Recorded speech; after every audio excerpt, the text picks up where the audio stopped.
What's up, guys? I'm Rob, and this is Rob's Sports Report. Sorry for the little hiatus, but I figured everybody gets busy around the holidays, including myself, so took a little break from any of my episodes. But now that we're back, what shall we talk about? Well, I thought that since the end of the NFL season's coming upon us, that it was a good idea to get into that because, as you can see, it's getting out of hand. There's a lot of craziness going around, and I know the Cowboy fans out there are not happy, but let's just say that Christmas came early when the Cowboys lost and got out of the playoffs on Saturday. That was pretty great. I know it was a close game at some points, but ultimately defense won out for the Seahawks, and the Cowboys defense showed its weakness and reared its ugly head. So, but basically around the league, I would say most of the divisional leaders and wildcard teams are figured out. I know there's still some situations that could happen where, especially the AFC is a little less concrete than the NFC is this year, but it doesn't necessarily mean it's bad. I would prefer to see it as that the NFC's teams are a little less competitive maybe in total as opposed to the AFC. If you want to see more teams with the ability to get in the playoffs last second, even if, they don't have great records, but I feel like the NFC just has a big gap between the teams from the top tier and the lower tier. But basically, a few teams were able to clinch certain advantages. I know the Eagles, unfortunately, clinched home field advantage through the playoffs as the number one seed. But as we have seen before, it's not always a great thing to have for them. I know that they've had a lot of issues in the past with that. The only time that they've actually taken advantage of it was when they went all the way to the Super Bowl, but they lost to the Patriots. So it's sometimes questionable if that actually helps out or not, but I mean, we'll see. There's a lot going on and a lot that could happen. So now let's get down to it. I feel like the Patriots kind of showed that they may be back to, unfortunately, that juggernaut, but hopefully this year I'm kind of hoping that the Vikings win.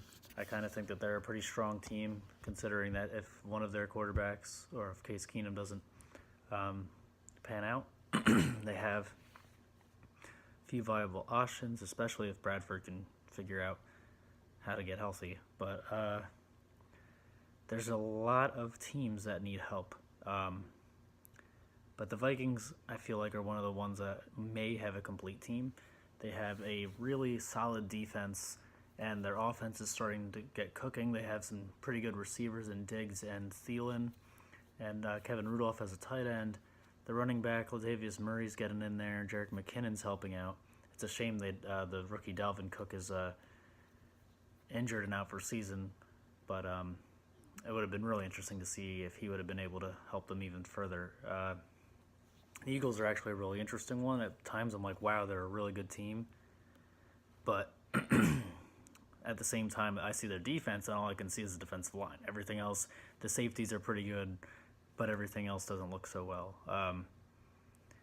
The linebackers are average, and the cornerbacks are subpar, I would say. But we'll see if that ends up hurting them or helping them. I know the game that they just clinched with the home field advantage is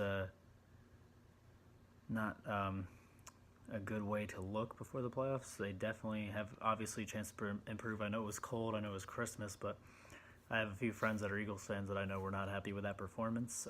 Nick Foles did not look good at all. He looked horrible. But again, it could be because of the cold weather, but I hate to tell him, but if you're going to be having home field advantage, Philly, New York, and New Jersey area is going to be a little cold for the next couple of weeks. So the playoffs might also be cold. So even if they have the home field advantage, Nick Foles may struggle. So we will see if that actually becomes a thing. But moving on, I think it was interesting to see the Chiefs clinch their division. And I mean, that's one of the divisions in the AFC that's kind of struggled this year. The Broncos started out not too bad, but then they kind of fell off. The Raiders were definitely not the team everybody thought they might be, but their defense once again reared its ugly head. Oh my goodness. Horrible defense. Horrible.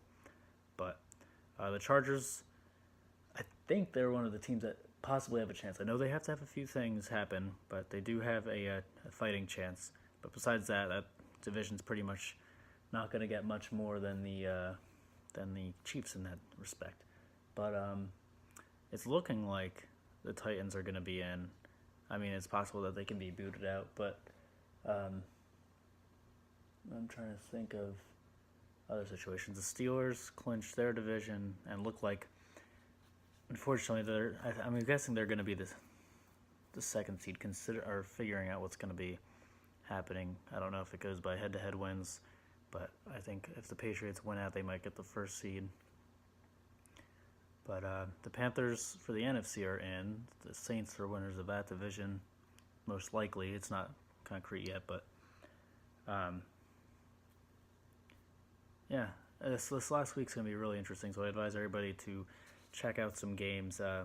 Give me your thoughts, and let's see if any crazy injuries happen, because we know that they like to pop their heads up at around the end of the season. So, yeah, pretty interesting. NFL's almost over. As a Giants fan, I'm pretty happy it's almost over. Understandably, with the Browns and the Bears and other teams with a bad record this year, it's just like, please make it stop. But the Giants especially, not used to having this bad of a season. This is their worst win and loss record since ever in their 90-year history, or their entire history. But we'll see. Cleaning house is going to happen to a lot of teams. I'm not sure what the Browns are going to do. They might end up having a losing season. And I know some teams that expected to make the playoffs this year and didn't.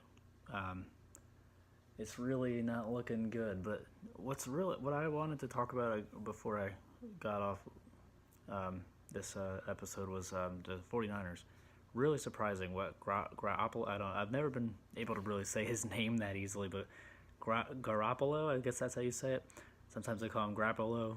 Some people call him Jimmy G, but he's been pretty impressive. I'm usually one to point out the flaws in quarterbacks that come out of the Patriots system after playing in New England and then coming somewhere else. I like to point out that they seem to be a product of the system, but so far, so good for him. The 49ers look a little rejuvenated, so maybe they'll be a team to watch next year. We'll see.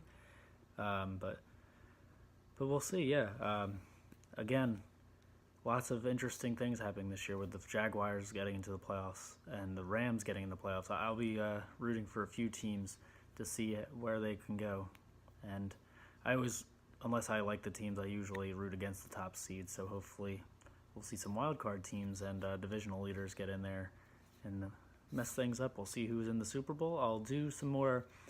I might do another recap when the season's over, but we'll see when the playoff. I'll definitely make some videos about the playoffs and obviously about the Super Bowl coming up. And when that's all said and done, I know it's a few months from now, but when that's all said and done, we'll go over some off-season talks and see what is going to happen to a few teams. But thanks for watching, guys. Hope you guys had a nice holiday season.